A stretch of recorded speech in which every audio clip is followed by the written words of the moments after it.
Yo guys, nowadays a lot of the top pro bodybuilders are flying over to Kuwait to train at Oxygen Gym to do their contest preparation over there, being away thousands of miles from their home country, from their family, from the friends and everything they have, okay?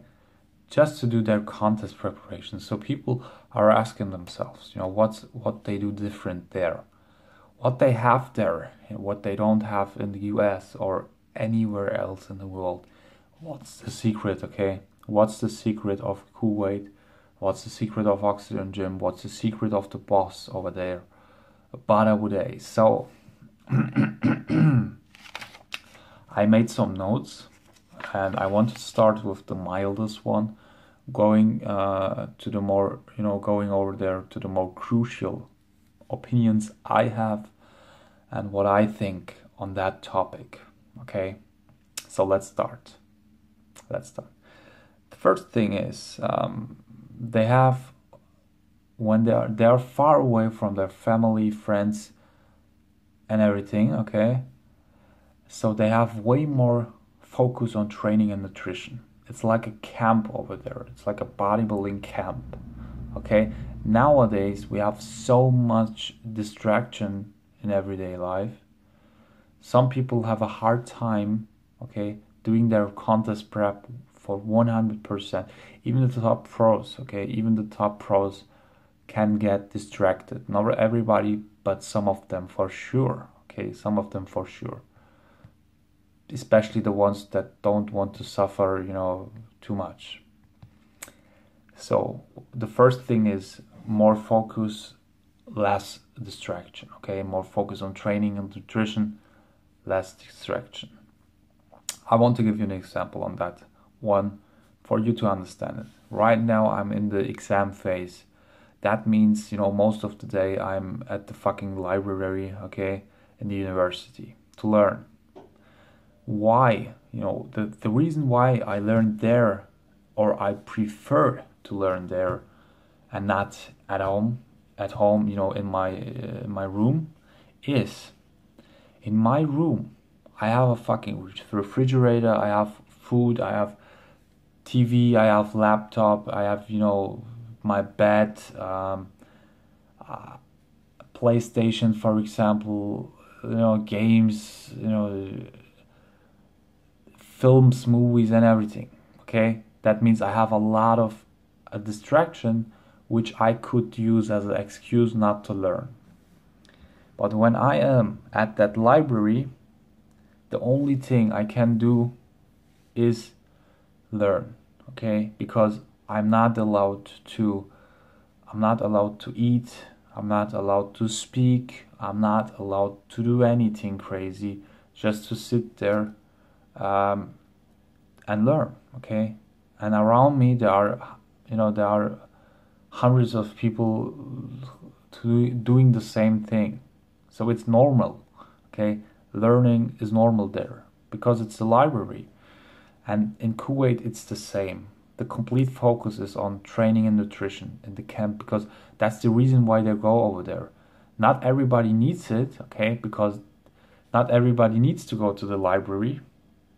But people, or most of the people, me included, are preferring to learn there when it getting serious, because I know over there I will not fuck up. I will, I only have to, I have only the chance to learn, or the opportunity to learn, and I do it. Okay, there is nothing else I could do which is more interesting there in the library. But at home, everything else is more interesting than learning. Okay.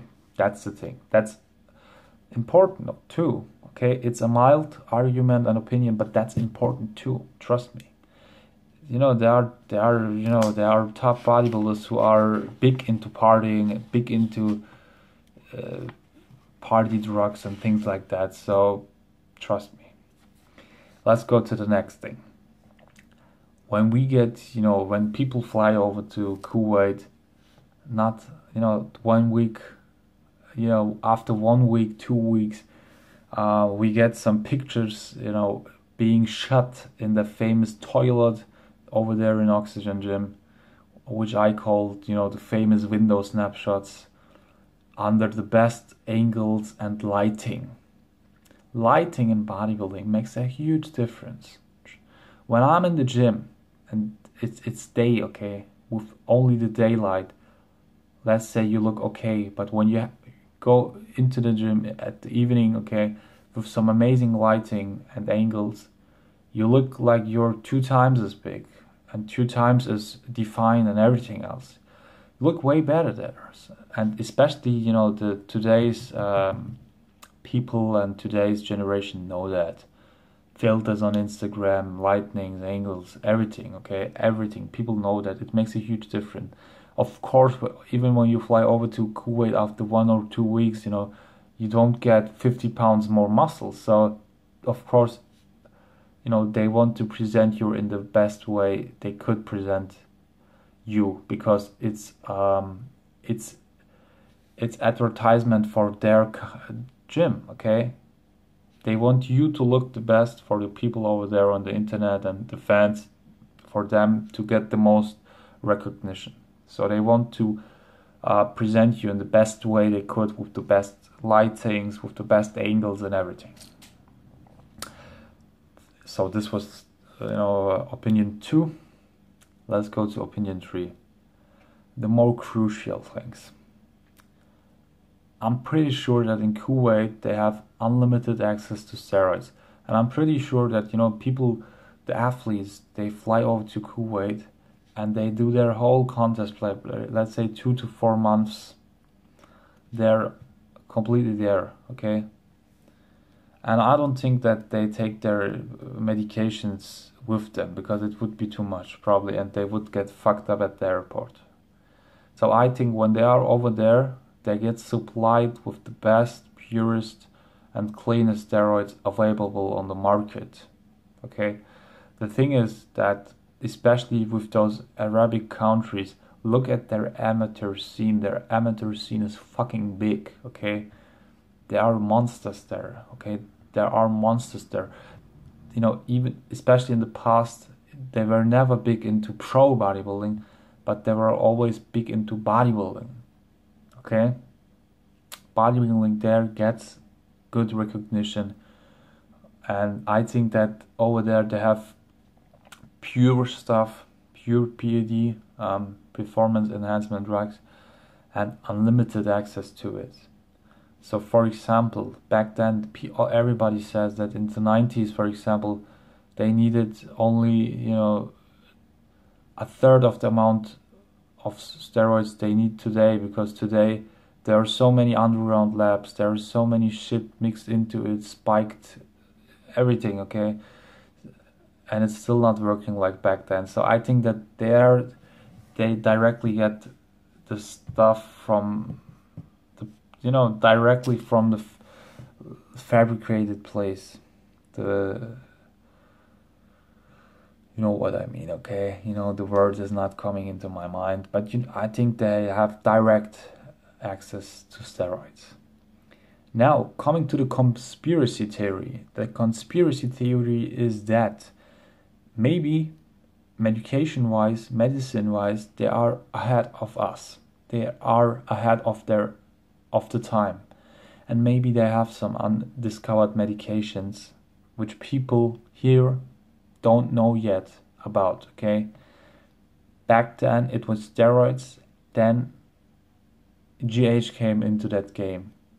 Maybe they have something, maybe nowadays or in the future it's not only steroids, GH Slim, but a new thing which is undiscovered is coming into the game, or maybe is even in the game in the first stages. In Kuwait, Oxygen, maybe, okay, that's a conspiracy theory.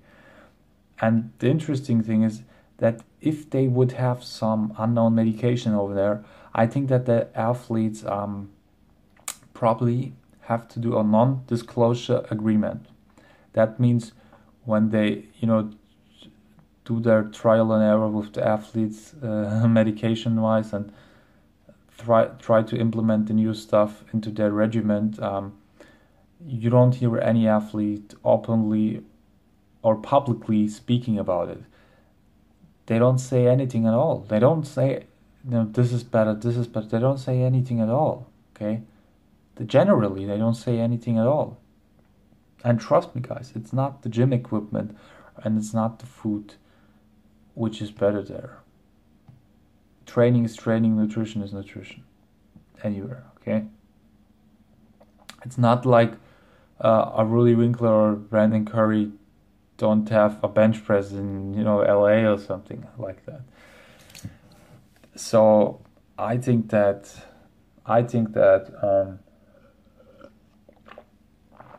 they're not allowed to talk openly about it if there is a secret. So we will never probably know. Okay, maybe it will get out one day, maybe not. So these were my arguments. If you liked the video, give it a thumb up. Show me it. Post the video. Post it into forums everywhere on Facebook. If you're not into Facebook, on the forums, everywhere you can put the fucking link into. Subscribe to my channel. Write your wanted topics, and I will talk about it. Okay? So, summarized. More focus, less distraction, a little bit of manipulation going on with that lighting and angles and presentation. And third thing, steroids, of course. Steroids being the biggest, middle finger issue, the biggest issue. I'm pretty sure on that. I think that's the thing. Okay. Wish you all the best. Bye.